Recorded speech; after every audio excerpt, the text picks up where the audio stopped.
Good day. This is Riza Alahad from Group 4, and we are tasked to discuss the elements of curriculum. As we all know, the process of designing and implementing an effective curriculum is a multifaceted journey that shapes the educational experiences of students.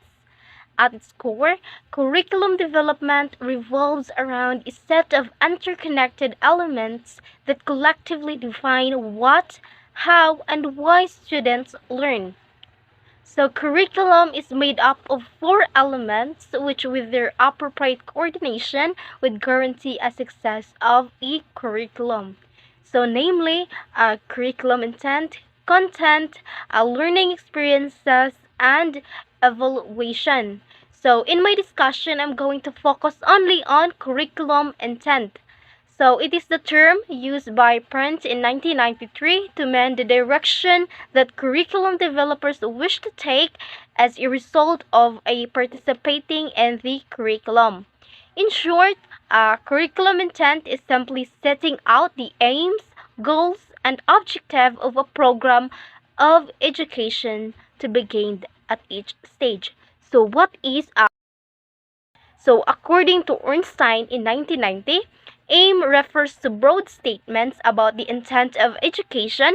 They are value-laden statements written by panels, commissions, policy-making groups, and that express the philosophy of education and concepts of the social rule of schools and the needs of schools and youth. Aims can be based on the constitution of the country. So yes, aim include what is hoped to be achieved by the entire curriculum, the general statements that provide a sense of direction and expectations that serves as a guiding principles for educational policies. So, examples of AIM is to prepare students for democratic citizenship, to develop a moral character and personal discipline, to strengthen ethical and spiritual values, and to teach the right and duties of citizenship, and lastly, to encourage creative and critical thinking. And now let's proceed to goals. So, goals are statements more specific than aims. Goals are general statements of what concepts, skills, and values should be learned in the curriculum. So, indeed, goals derive from aims. Aims become goals when they become more specific and refer to a particular school or school system and to a specific subject area of the curriculum. It is statements that will describe what schools, of course, are expected to accomplish. So, examples of goals is the development of reading skills, the appreciation of arts, the understanding of scientific and mathematical concepts. Yes, that is. And lastly is the objectives. Okay, objectives are specific learning outcomes. It include what specific concepts, skills, and values would be learned by the students at the end of the course and what is expected from them. It is also usually used in making decisions or planning about instruction, and it is stated in observable and measurable terms, which is outcomes, proficiencies, or competencies. The main difference of objectives from aim and goal is that it is observable and measurable and more specific and precise. Whilst in aim and goals, they are still non behavioral and therefore non observable and non measurable. So, here are some types of educational objectives stated by Arnstein in 1990. So we have program objectives, course objectives, and classroom objectives. So in program objectives, it addresses subjects as a particular grade levels. And course objectives, it relates a particular courses within a grade levels. Whilst and classroom objectives, it divided into unit objectives and lesson plan objectives. And here are some examples of the objectives. We have to identify the main idea of the author, to be able to express advice, apology, and complaint, etc., and to be able to locate the topic, sentence, and supporting details, and lastly, to be aware of the differences between the present simple and present perfect, and there's many more. And that's it. Good day everyone, I am Jaylor Dayday. Join me as I discuss the aims, goals, and objectives of both elementary and secondary school. Without further ado, let's start with the aims of elementary school. These are the aims of elementary school. First, provide knowledge and develop skills, attitudes, values essential to personal development and necessary for living in and contributing to a developing society. Third, provide learning experiences which increase the child's awareness and increasing responsive to the changes in the society. Promote an intensity knowledge identification with and love for the nation and the people to which he belongs. Let's move on to the goals of elementary school. These are the goals of elementary school. First, foundational knowledge and skills. Second, critical thinking and problem solving. Third, language proficiency. Fourth, social and emotional development. And last, health and environmental awareness. And now, let's move on to the objectives of elementary school. These are the objectives of elementary school. First, to provide students with a strong foundation in core subjects such as mathematics, language arts, science, and social studies. Second, to develop students' critical thinking skills, enabling them to analyze information, solve problems, and make informed decisions. Third, to foster strong language skills, including reading, writing, speaking, and listening to facilitate effective communication and literacy. Fourth, to promote the social and emotional well-being of students, encouraging empathy, self-awareness, and responsible behavior. And lastly, to promote physical fitness, healthy living, and wellness practices among students. At this juncture, let's discuss the aims of secondary school. This is the aim of secondary school. Continue to promote the objectives of elementary education. Discover and enhance the different aptitudes and interests of students in order to equip them with skills for productive endeavor and or to prepare them for tertiary schooling. And now, let's move on to the goals of secondary school. These are the goals of secondary school. First, academic excellence. Second, college and career readiness. Third, character and values education. Fourth, inclusivity and diversity. Fifth, technological literacy.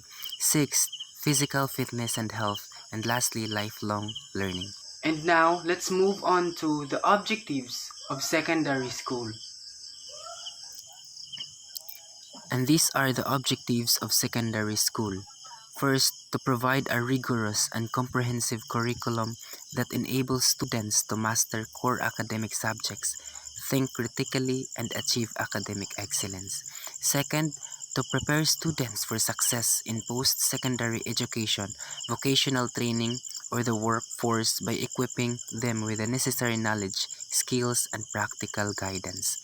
Third, to develop students' ability to think critically, analyze information, solve complex problems, and make informed decisions. And lastly, to foster ethical and moral development in students, promoting responsible behavior, respect for others, and a strong sense of integrity.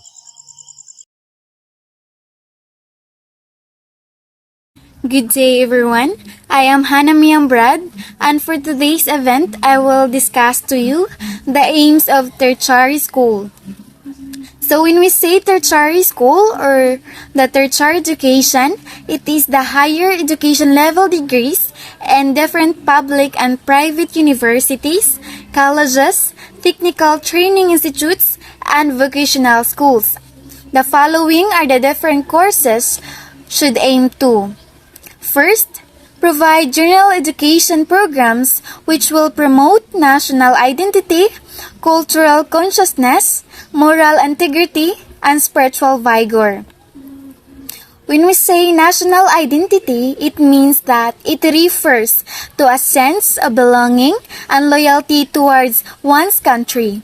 It includes understanding and appreciating the history, traditions, values, and symbols that represent a nation. Like mo attend or mo celebrate kag mga national holiday or mo participate kag mga cultural events that demonstrate a strong national identity. And when we say cultural consciousness, it involves recognizing, understanding, and appreciating the diverse culture and customs of different groups within a society. And when we say moral integrity, these are principles or beliefs that guide people's behavior and decision making, distinguishing between the right and the wrong. And then last, when we say spiritual vigor, it means that it refers the development of an individual's inner self and the connection to something beyond the material world. Next is the school vision. The school vision is a clear concept of what the institution would like to become in the future.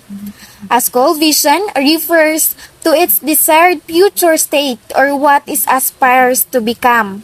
It is a clear and overarching concept that outlines the institution's long-term goals, direction, and aspiration. The vision provides a sense of purpose and guides the school's decisions, strategies, and actions to achieve its desired outcomes and make a positive impact on its students, staff, and the community. Next is the second school vision. The school vision provides the focal point or unifying element according to which the school staff, faculty, students perform individually or collectively. The school vision serves as a guiding principle or a central theme that directs the actions and decision-making of everyone involved in the school community, including the staff, faculty, and the students. It defines that the shared purpose and objective that the school community collectively works towards. This means that all individuals within the school, from teachers to students, strive to align their efforts with the vision and contribute to its realization. The vision acts as a source of inspiration and motivation, fostering a sense of unity and shared responsibility within the school. And last, the school vision is the guiding post around which all educational efforts, including curricula, should be directed. These statements means that the vision should serve the foundation and driving force behind all educational activities within the school. This implies that the vision should shape and inform the development of curricula, instructional approaches, and educational goals. The vision provides a clear direction and purpose for education and serves as a reference point for decision-making and planning. By aligning educational efforts with the school's vision, the aim is to ensure that all activities within the school are working towards the realization of the vision and the overall mission of the institution. Next is the school's mission statement. The school mission spells out how it intends to carry out its vision. The school missions outlines how the institution plans to carry out its vision. In short, unsay reason or purpose behind anong gihimo na nga school or anong gihimo ng institution. And mission should be provides a clear and concise description of the school's purpose, goals, values, and outlines the strategies and actions that will be taken to achieve the vision. The mission statement typically includes information about the target audience or community the school serves, the specific programs and services it offers, and the desired outcomes and impacts it aims to achieve. The second, school mission. The school mission targets to produce the kind of person the students will become after having been educated over a certain period of time. It means that the mission is focused on the holistic development of the students. The mission is not just about imparting knowledge and skills, but also about shaping the character, values, and overall growth of the students. This kind of mission recognizes that education is not solely about academic but also about nurturing individuals who possess qualities such as critical thinking, empathy, resilience, and ethical behavior. The mission aims to cultivate well-rounded individuals who are equipped with knowledge, skills, and attitudes that will enable them to succeed in various aspects of life. Next is the school vision and mission are further translated into goals, which are broad statement or intents to be accomplished. Data for the sources of schools goals. School goals may include the learners, the society, and the fund of knowledge. The school's mission statement spells out how it intends to carry out its vision. The mission targets to produce the kind of persons the students will become after having been educated over a certain period of time. The school vision and mission statement is a guiding principle or framework that outlines the school's overall purpose, direction, and values. The vision statement paints a picture of what the school aspires to be or achieve in the future, while the mission statement describes how the school plans to fulfill its vision and what it aims to accomplish in the present. In a curriculum, these goals are made simple and specific for the attainment of each learner. These are called educational objectives. Benjamin Bloom and Robert Major define educational objectives in two ways. First, explicit formulation of the ways in which educations are expected to be changed by the educational process. Second, it intent communicated by statement describing a proposed change in learnings or proposed change in learners. In other words, objectives direct the change in behavior which is the ultimate aim of learning. It means that the objective serves as the guide for teachers in identifying and focusing on the specific behaviors or outcomes they want their students to achieve. They help teachers determine what knowledge, skills, or attitudes they want their students to acquire or demonstrate by the end of a lesson, unit, or course. By clearly stating the desired changes in behavior, objectives help teachers plan instruction and design assessment that align with these goals.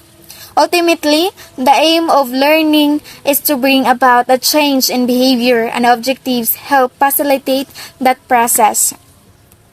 Second is provide the basis for the selection of learning content and learning process. This means that objectives serves as a reference point for teachers when selecting the content and experiences that will be included in their instruction. Objectives help teachers determine what knowledge, skills, or attitudes students need to develop in order to achieve the desired learning outcomes.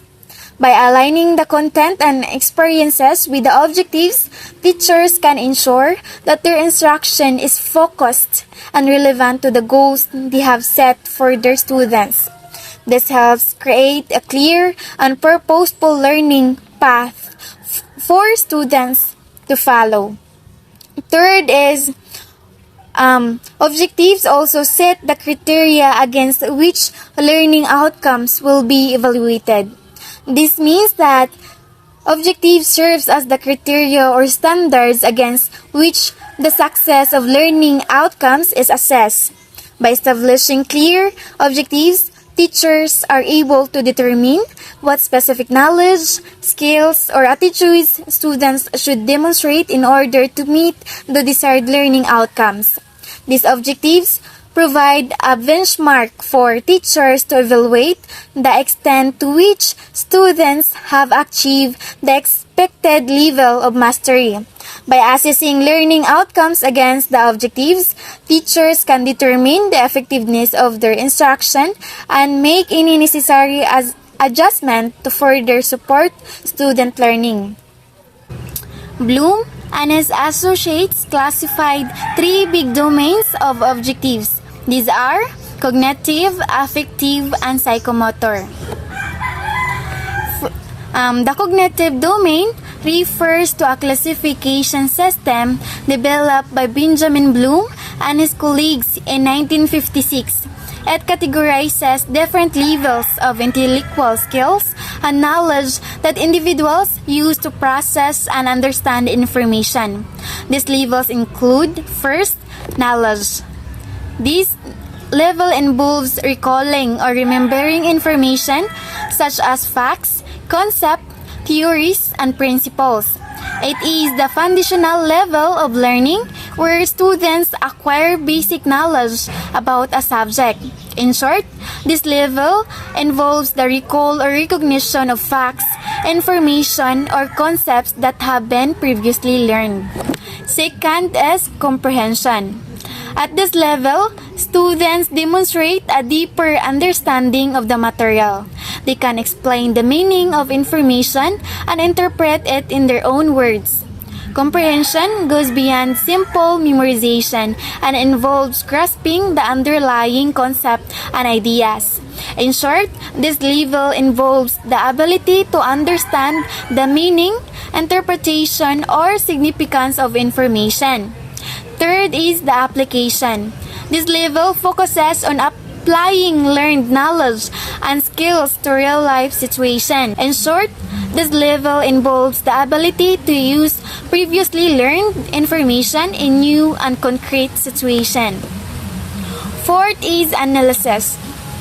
Now, the analysis level involves breaking down complex information into its component parts to understand its organizational structure. So, in short, this level involves the ability to break down information into its constituent parts, understand its structure, and identify patterns or relationship. Fifth is the synthesis. And this level involves putting parts together to form a new whole. Students can create new ideas or concepts by combining existing knowledge and skills. Synthesis requires creativity and original thinking. In short, this level involves the ability to combine parts or elements to create a new whole or generate alternative solutions. Six is evaluation. At the highest level of the cognitive domains, evaluation involves analyzing information and making informed decisions. In short, this level involves making judgments, assessment, or value decision based on a given criteria or standards. Take note that these levels are not mutually exclusive, and learning often involves a combination of different cognitive processes. Next is the affective domain. The affective domain, as defined by David Cratwell in 1964, focuses on the development and expression of attitudes, values, and beliefs. These domains categorizes different levels of affective responses that individuals can acquire through education and experience. So first is receiving. This level involves the awareness of willingness to attend to certain stimuli or information. Second is responding. At this level, individuals actively participate and respond to stimuli or situation. Third is valuing. This level is concerned with the internalization and prioritization of values and beliefs. Na it involves the process of determining the worth or the importance of particular ideas, peoples, or actions. So for example, as students after studying various historical events and conflicts develops a deep appreciation for the value of peace. They actively promote peaceful resolutions and their interactions and work towards creating harmony in their community, demonstrating their domain of valuing. Next is organization. At this level, individuals structure and organize their values into an internally consistent and coherent system. They form a value system that guides their thinking and behavior. For example, a group of students inspired by their passion for environmental preservation establishes a club focused on sustainability. They organize events such as recycling drives, tree planting, and awareness campaigns, showcasing the domain of organization as they unite their efforts for a common cause. Fifth is characterization via value or value complex. The level represents the highest level of effective development. It involves the integration of values into one's identity and lifestyle.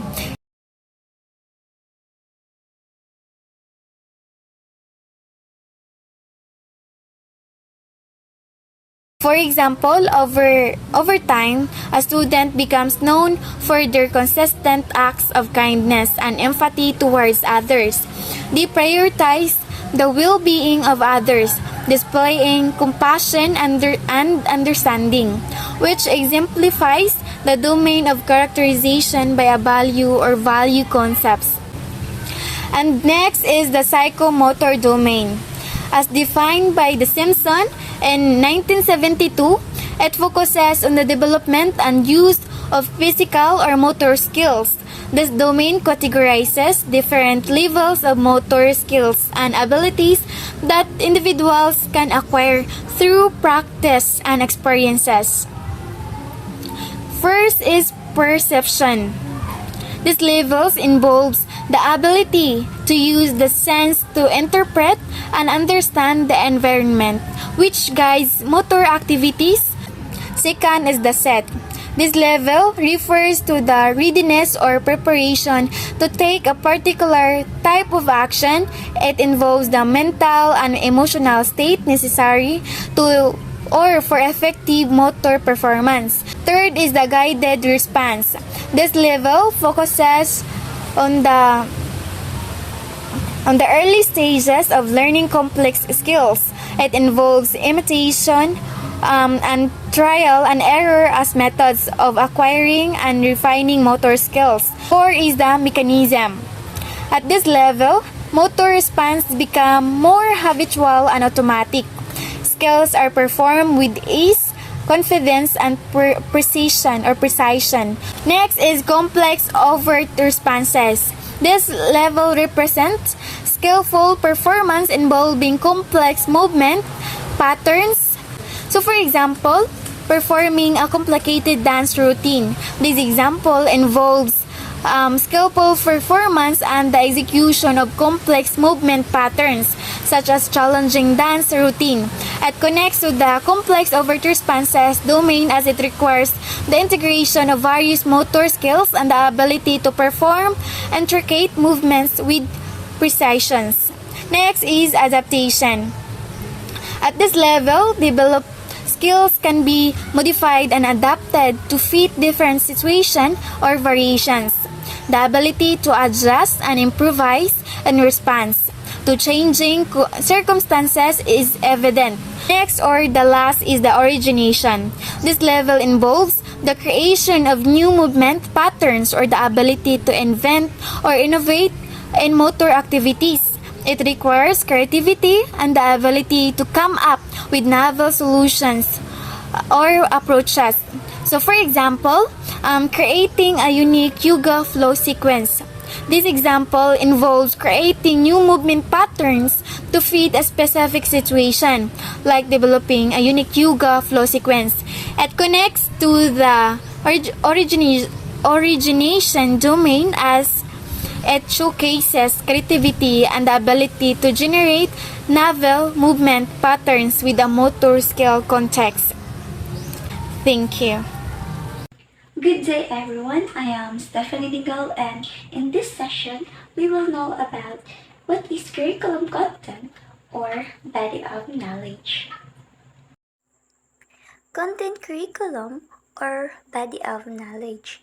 So this pertains of what teacher delivers or it's actually the what to teach to your students. So if curriculum is equated as content, then the focus will be the body of knowledge to be transmitted to students using appropriate teaching method. There can be a likelihood that teaching will be limited to the acquisition of facts, concepts, and principles of subject matter. However, the content of subject matter can also be taken as a means to an end. So what I have said before, that it will be focusing of what particular contents are we going to deliver to our students.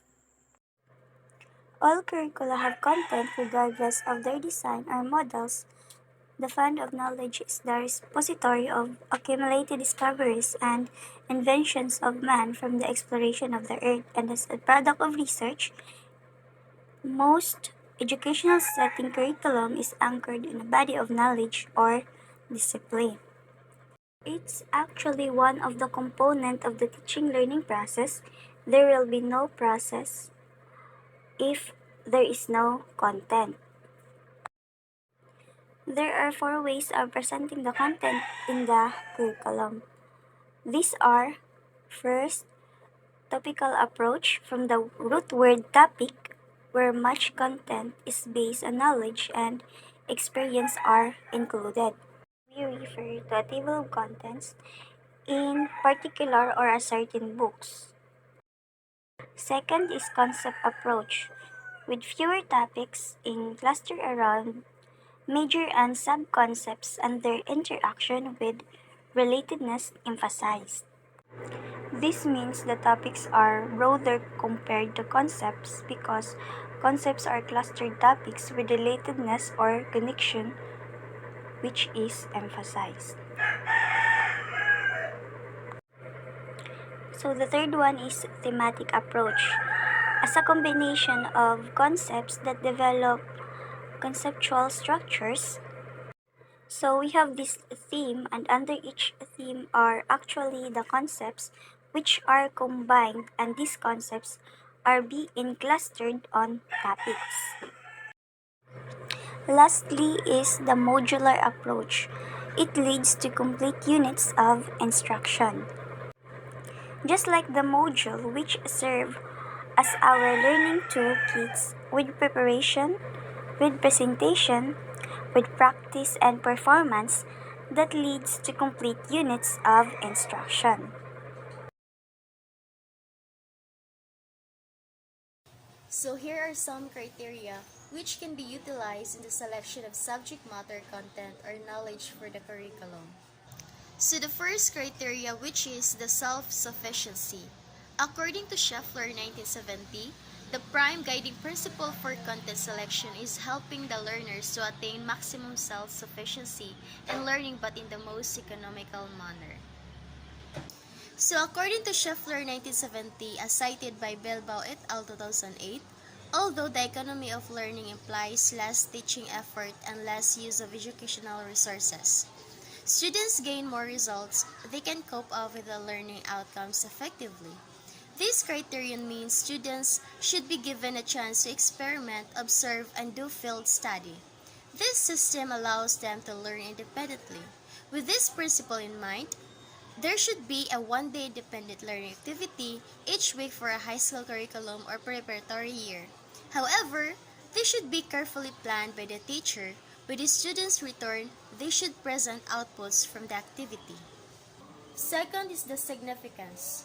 when content or subject matter will contribute to basic ideas, concepts, principles, and generalization to achieve the overall aim of the curriculum, then it is significant.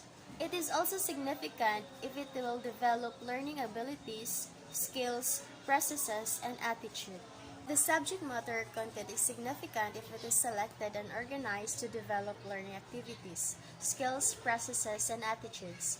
It also develops the three domains of learning, namely the cognitive, affective, and psychomotor skills, and considers the learner's cultural aspects, particularly if your students come from different cultural backgrounds and races. The subject matter must be culture sensitive. In short, select content or subject matter that can achieve the overall aim of the curriculum. Third is the validity. The authenticity of the subject matter selected is its validity. The third is the validity. The authenticity of the subject matter selected is its validity. With information explosion, oftentimes, knowledge selected for school content may become obsolete. The subject matter should be checked or verified at regular intervals to determine if the content that was originally valid continues to be. Validity refers to the authenticity of the subject matter or content you selected. Make sure that the topics are not obsolete. For example, do not include typewriting as a skill to be learned by college students. It should be about the computer or information technology. Thus, there is a need to regularly check the curriculum subject matter or contents and replace if it necessary. Do not wait for another 5 years to change it. Modern curriculum experts are after current trends, relevance, and authenticity of the curriculum. Otherwise, the school or the country become obsolete. The interest. For a learner-centered curriculum, this is the key criterion. A learner will value the content if it is meaningful to him or her. Students' interests should be considered and adjusted taking into consideration maturity, prior experiences, educational and social value of their interests, among others. This criterion is valid to the learner-centered curriculum. Students learn best if the subject matter is interesting. This makes it meaningful to them. However, if the curriculum is subject-centered, teachers have no choice but to finish the pacing schedule religiously and only teach what is in the book. This approach explains why many students fail in the subject. Fifth is the utility. Usefulness of the content or subject matter may be relative to the learner who is going to use it. Usefulness may be either be for the present or the future. Another criterion is the usefulness of the content or subject matter. Students think that the subject matter or some subjects are not necessary to them. They view it as useless. As a result, they do not study. So here are the questions the students often ask. Will I need this subject in my job? Will I give meaningful to my life? Will it develop my potentials? Will it solve my problem? Will it be part of the test? Will I have passing mark if I learn it? Students only value the subject matter or content if it is useful to them. 6 is the learnability. Subject matter in the curriculum should be within the range of the experiences of the learners. This is clearly suggested by the psychological foundations of a curriculum. There are ways of presenting subject matter or content which can easily be learned. The subject matter or content must be within the schema of the learners. It should be within their spaces. Teachers should be applied theories in the psychology of learning to know how subjects are presented, sequenced, and organized to maximize students' learning capacity. Last is the feasibility. Can the subject matter or content may be learned within the time allowed? Resources available, expertise of the teacher, and the nature of the learners. Content selection should be considered with the context of the existing reality in school. Feasibility means the full implementation of the subject matter. It should consider the school's real situation, the government, and the society. Students must learn within the available Feasibility means the full implementation of the subject matter. It should consider the school's real situation, the government, and society. Students must learn within the allowable time and the use of resources available. Do not give them a topic that is impossible to finish. For example, you have only 1 week left to finish the unit, but the activities may take a month for the students to complete. Thus, this requirement is not workable. So beside on the 7 criteria that were mentioned by Ms. Lapot, which can be utilized in the selection of subject matter or content for the curriculum, which are the self-sufficiency, the significance, the validity, the interest, the utility, the limbability, and the feasibility, there are also other considerations that may be used in the selection of the learning content. And it would be a great help if the curriculum maker will use them in selecting contents. So as a guide, subject matter or content can be used or selected for use if these are: first, frequently and commonly used in daily life; second, suited to the maturity level and the abilities of student; third, valuable in meeting the needs and the competencies of the future career; fourth, related with the other subject areas; and lastly, important to the transfer of learning. So, frequently and commonly used in daily life. It is important in the selection of subject matter upon making the curriculum that it is commonly used in real life or can be encountered by students in their daily living so that they can relate, comprehend easily, and also they can use or apply what they have learned. Next is suited to the maturity levels and abilities of students. So in this part, curriculum maker should consider the maturity level and the abilities of students in selecting subject matter upon making the curriculum. Since if the content is not suited for their levels of maturity or abilities, it may lead to problems like difficulties in acquiring the knowledge or comprehending the lesson. So like for example, you are tasked to make a unified curriculum specifically in elementary, and then you selected subjects that are inappropriate in their level like trigonometry, basic calculus, or practical research, which are supposed to be taught in secondary and tertiary level. So upon doing it, as a maker of the curriculum, will you think that it would be a great idea, or does it lead to a productive or effective learning of a children? So, in this part, it emphasizes the importance of making sure that the prerequisite knowledge needed by students is taught in a specific time with a specific level of abilities. The next one is valuable in meeting the needs and the competencies of a future career. It is important as a curriculum maker to take into consideration what content must the curriculum have. We must oversee if that particular content can nurture students' learning and can contribute in his or her development in their future career. Next is related with other subject areas.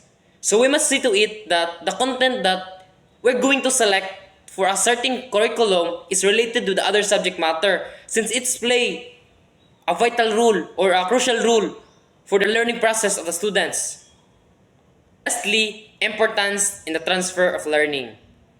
So in the selection of subject matter, we should also see to it that it is important in the transfer of learning, since without considering it, if it is important or not, we can say that a particular subject does not provide transfer of learning and importance. And we all know that taking into consideration on the importance of subject matter in the transfer of learning takes a crucial part in students' learning process.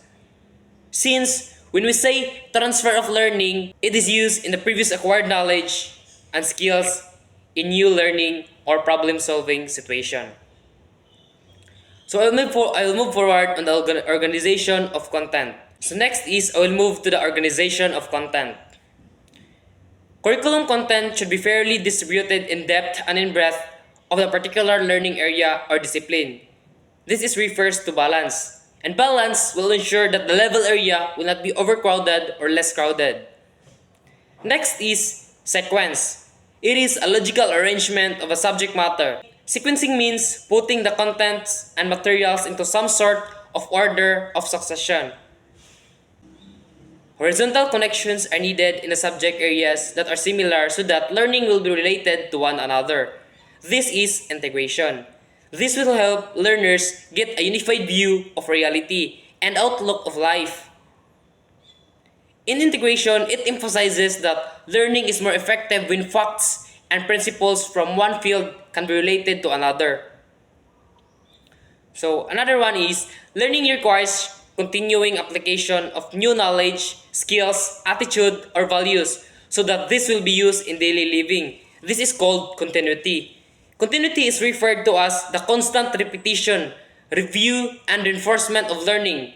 Content should provide continuity in learning and prevent loss. Through forgetting, the student should be provided with experience step by step.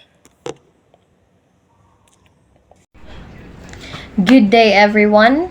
Before I start my presentation, allow me first to introduce myself. I am Carl J. Tero, and for today's discussion, I'll be one of your speakers. So in continuation to our first and second element of curriculum, let me now introduce you to our third element, which is the learning experiences or the methods of delivering knowledge.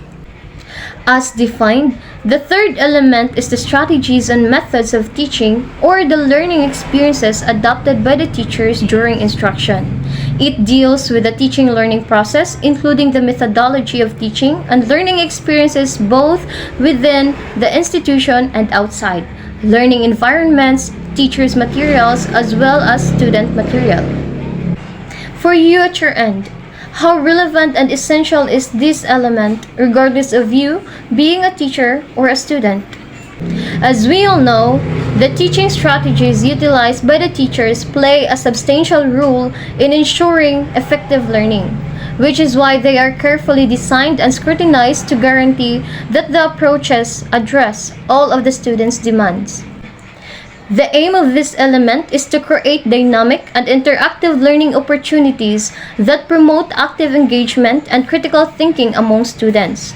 By incorporating different teaching methods, educators can cater to the diverse learning styles and preferences of the students, ensuring that they are able to grasp and retain the knowledge being taught. Overall, the main focus of the third element of curriculum, learning experiences, is to create an effective and engaging learning environment that enables students to acquire knowledge, develop skills, and achieve the desired learning outcomes. And that would be all for the introduction of the third element. Thank you.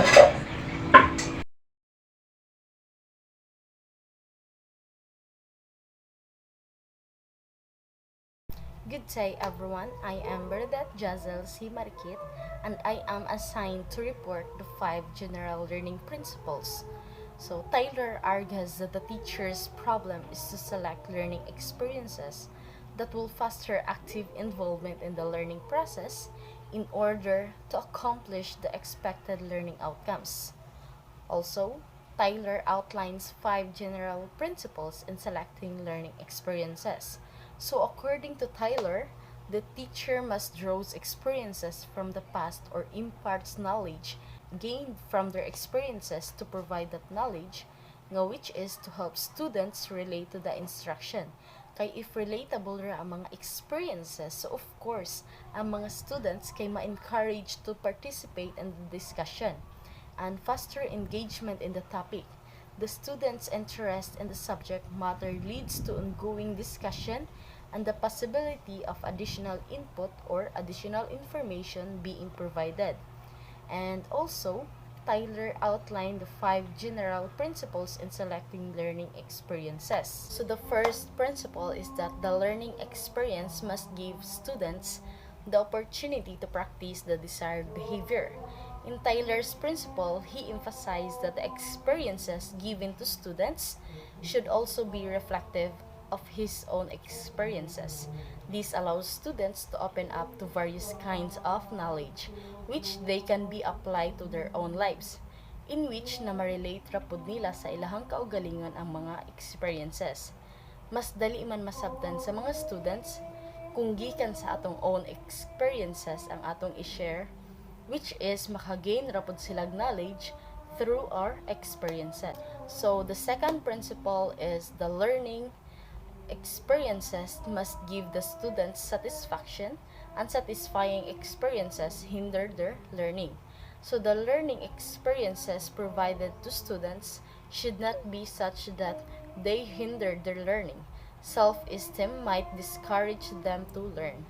For example, sharing something that might discourage students and diminish their self-confidence can lead the students to say nga, naunsa man sa nis ma'am, uy, imbis i-encourage ta nga maka-learn, ma-discourage na lang manuunta. Like, mura nagmawad-an o gana ang mga students to learn. So the third principle is that learning experience must fit the student's needs and abilities. So for example, when discussing topics related to students, the experiences you provide should be relevant to the technologies they use nowadays, like kanang suitable for their age or what they are capable of doing. Dili kay muhatag og experiences nga out of the box. The experiences you share should also align with the preference and abilities to the students. Next principle is that multiple learning experiences can achieve the same objective. Hence, a wide range of experiences is more effective for learning than a limited range. So meaning, the more ka nga mohatag og learning experiences, mas effective ang imuhang pagtudlo sa mga students and mas masabtan sa dayon sa mga students ang imuhang buot ipasabot.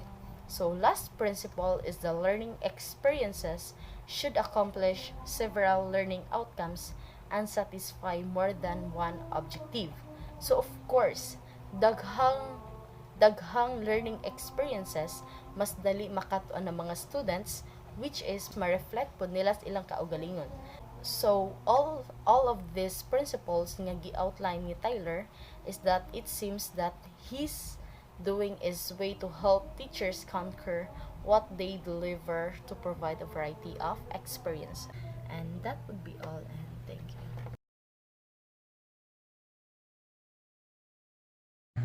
Good day, everyone. So they're done discussing what is learning experiences all about. So it is any experience a student has in which they learn something. They can be both intentional and unintentional. It can be both inside the classroom and outside the classroom. So dili lang kay ang mga estudyante is nakaton ra tungod naa sila sa sulod sa classroom, but also they can learn outside from this classroom. So here are some examples of learning experiences. The number one is the classroom lectures. Traditional classroom lectures where instructors present information to others. So kaning classroom lectures is the most common na bitaw sa ato kay kita as a estudyante na ka-experience na gid ani. So with the help of our instructors, our teachers, they help us as a students to acquire knowledge. So daghan kay sila og gi-transmit ng information para sa ato. And from that information, naatay na gain ato nga learning. Dili lang kay nag-focus sila sa isa ka information nga ihatag para sa ato. So nagkalain-lain gid nga information nga gihatag sa ato. So nagkalain-lain pod nga mga learning ang ato ang nakuha from it. And then the next one is field trips. Taking students to real-world locations to enhance their understanding of specific topics. So sa kaning kanang examples of learning experiences kay nag-emphasize pod di siya og active learning. So kita man gyud as a estudyante nagkalain-lain man gyud og ways of learning no, nay uban nga mas dali ra sila makasabot nga nag-discuss pa lang ang maestra kanang direct na bitaw sa ilaha nga makakat-on dayon sila. Napoy uban nga slow learner, like kanang ara pa sila makat-on kung magkanang balik pa sila og tuon, like di ba ang uban nga maingon nga kung ko kaget sa katong gi-discuss ni ma'am oy kanang dili bitaw direct dayon nga makat-on sila sa gi-discuss sa maestra. So kaning field trips kay naangay gid ni siya sa tanan, like labi na og kanang nindot bitaw inyong topic niya, mas nindot ra ba jud na nga maka-learn ka sa kana nga topic kung naa bitay ara sa kana nga point is kanang makita bitaw nimo og giunsa. For example, kaning mga geometric shapes inana kanang dali dayon ka makasabot og naa kay materials nga ingato. So moingon dayon ka nga kanang mao din ni siya ang icosahedron inana kay imo naman siyang nagunitan niya kung ari sa field trips kay nakita na bitaw nimo siya, dili lang kay diha sa libro kay bati man jud kayo nga kanang ara sa libro na nimo makita, pero mas mainganyo pa jud ka nga makat-on ba labi na og makitaan bitaw nimo siya. So mao nay nakanindot sa field trips sad labi na sa mga science kaning sa mga labi na og mga tumuog museum inana bitaw. So ang mga estudyante is maiganyo sila, dili kay ma-bored sila kay kung magtanaw ra ka sa libro is mag-imagine manggig ka pero kung bali kung ari na ka sa real life is kanang mas nakat-on na bitaw ka kay mas nakita naman nimo, dili lang kay nag-imagine na ka, mas imo nang imo nang nagunitan. So mao nay nakanindot sa field trips, mas masabtan nimo ang specific topic kung imo na jud siyang nakita in real life. So the next one is the group discussions. It is facilitating discussions and debates among students to encourage critical thinking and active participations. So, ari sa group discussions, masud na si cooperative learning. So, when we say cooperative learning, it is in which students work together in a small groups to achieve a common goal or complete a specific task. So, kani si group discussion is nindot ni siya kay naa may exchange of ideas ang mga learners. So, dili lang kay ang imuhang learning or dili lang kay ang imuhang nasabtan about anang a specific nga topic is mao na to imuhang nag-gain nga learning. But also, makakuha pa jud ka og more ideas gikan sa imuhang classmates. Dili lang kay kanang sige kung unsa to akong nasabtan mao na to ang ako ang nakuha nga kanang learning. Dili pag yun, mas makakuha pa jud kag more ideas og more information gikan sa imuhang mga classmates. So naman jud ubang mga estudyante no or ubang mga kanang uban nga mga estudyante nga kanang wala gid sila makuha or wala gid sila nasabtan about ana nga specific topic. So with the help of group discussions, mas matabangan pa to siya nga estudyante nga maoday ni siya, maoday ni buot pasabot about ato nga topic. So dili lang kay kanang bitaw kanang luoy bitaw siya kay kanang wala siya nasabtan, but kanang with the help of kaning group discussions, mas daghan pa siyang makuha nga ideas, mas daghan pa siyang makuha nga information in which kato is makuha or makagain siya ato nga learning. So, wala gi estudyante nga magpabilin nga wala kasabot about ana nga specific nga topic. The next one is the problem-solving exercises, providing students with complex problems to solve individually or in groups. So, kung hatagan man ganita og ingani nga mga problem-solving exercises, so kita as a students, mangita kita og ways on how to solve them.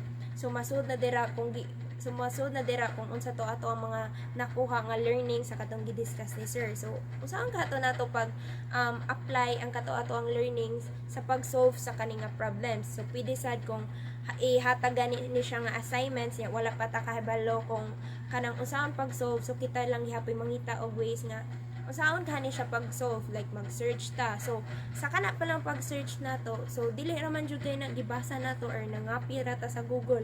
Naghunahon naman sad ta or gi-take man sad to nato siya as a learning. So, the next one is hands-on activities. Practical exercises or experiments that allow students to apply theoretical knowledge. So, when we say hands-on activities, unsa man ni siya? It is an instructional technique that allows students to learn by doing. So, what are those examples sa hands-on activities na?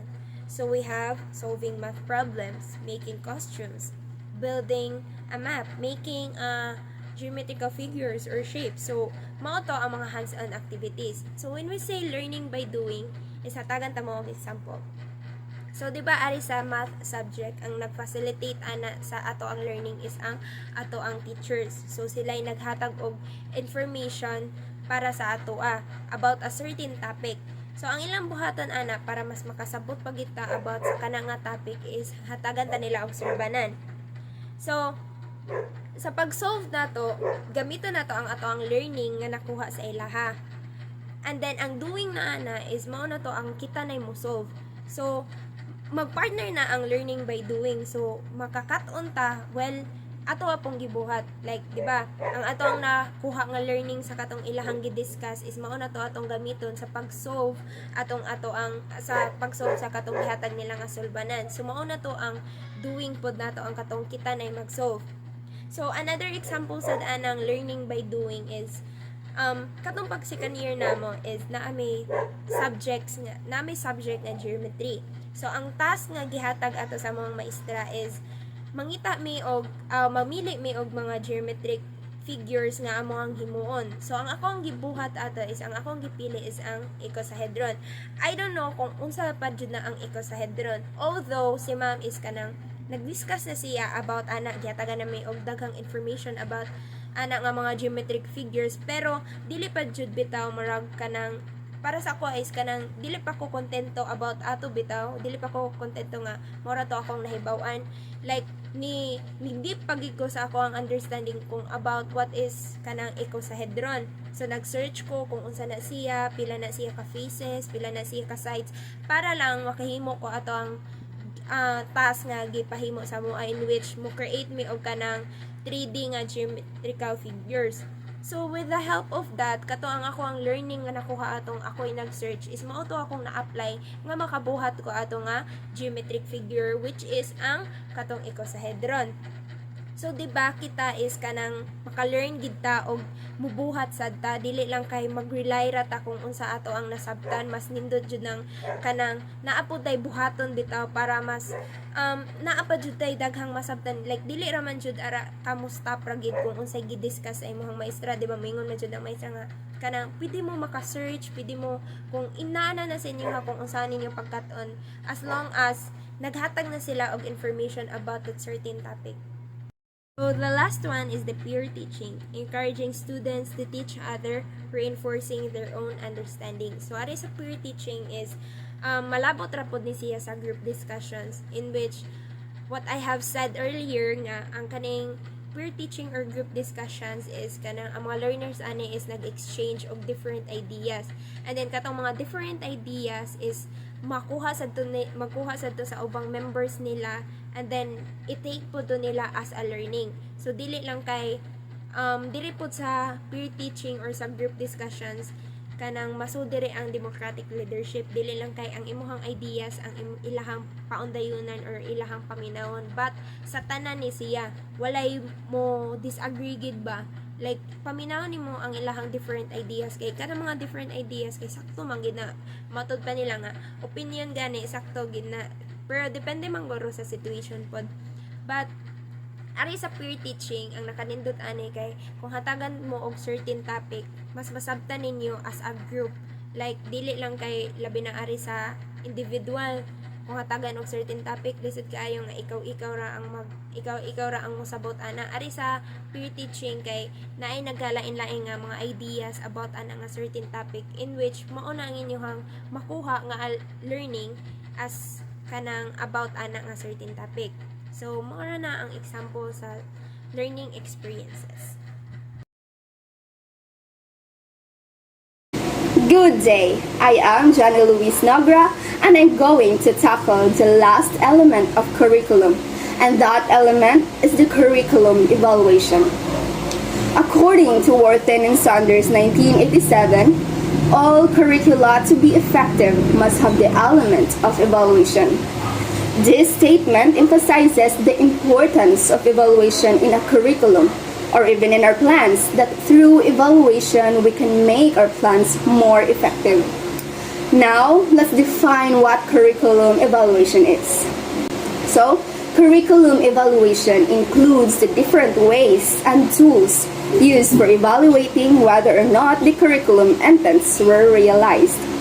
So, to study the overall impact of curriculum procedures, evaluation must be determined. It is meeting the goals and matching them with the intended outcomes kung haom ra ba sila.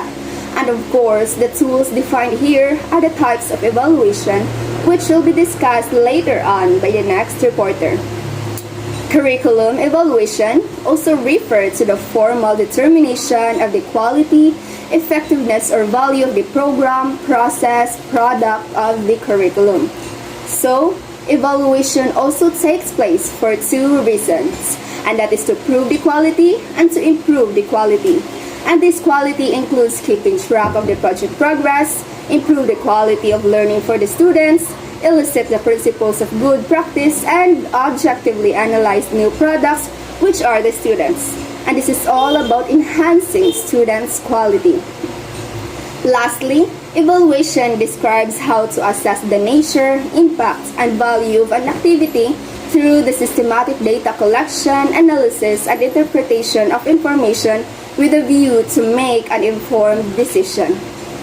So the data or information gathered here helps to revise and bring about meaningful changes in the objectives, content, and teaching methods or learning experiences, or the other three elements of curriculum. The interpretation of evaluation of curriculum provides feedback about its components, and these components are improved or modified to achieve the objectives. So, that would be all about the definition of curriculum evaluation. Thank you and have a good day. Good day, ma'am. I'm Jacelyn S. Laurente, and let us look at what evaluation is to understand it in a broader sense.